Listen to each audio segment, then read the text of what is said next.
நம்ம இதுல லேசா நமக்கு எதிராக பேசுறான்னு தெரிஞ்சா அவனை 7 ஜென்மத்துக்கு பழி வாங்குவோம். இதான் நம்ம வேலை. ஆனா என்ன தெரியுங்களா, ராஜாஜி அவர்கள் காமராஜர் எடுத்து நிற்கிறார். அதோடு மட்டுமல்ல, ராஜாஜி அவர்கள் காமராஜருக்கு எதிராக சி சுப்பிரமணியத்தை முன்மொழிகிறார். பக்தவச்சலத்தை வச்சு முன்மொழிய வைக்கிறார். ஆனா காமராஜர் அவர்கள் ஜெயிச்சிட்டார். ஜெயிச்ச உடனே என்ன நடந்துச்சு தெரியுமா?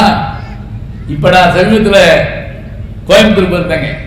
சி சுப்பிரமணியம் அவர்கள், நம்முடைய கல்வி உணவு அமைச்சர் அந்த சி சுப்பிரமணியம் அவர்களுடைய மருமகனை நான் பார்த்தேன்.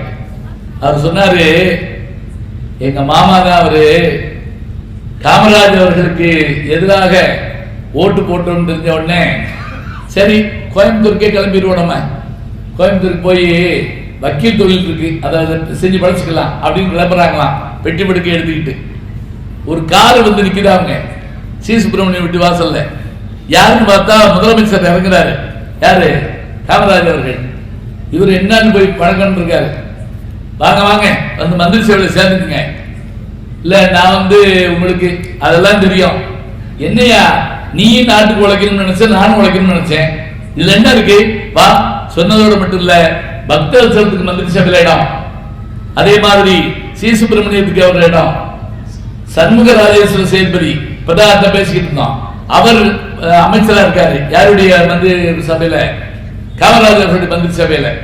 இத்தனை பேருடைய பெருமையும் இத்தனை பேரை வச்சுக்கிட்டு அத்தனை சாதனைகள் புரிகிறார்கள். 8 பேர் தான் அமைச்சர். இதெல்லாம் தமிழ்நாடு நடந்திருக்குமான்னு நினைக்கிறீங்க? தலைமுறைக்கு யோசிச்சு பாருங்க.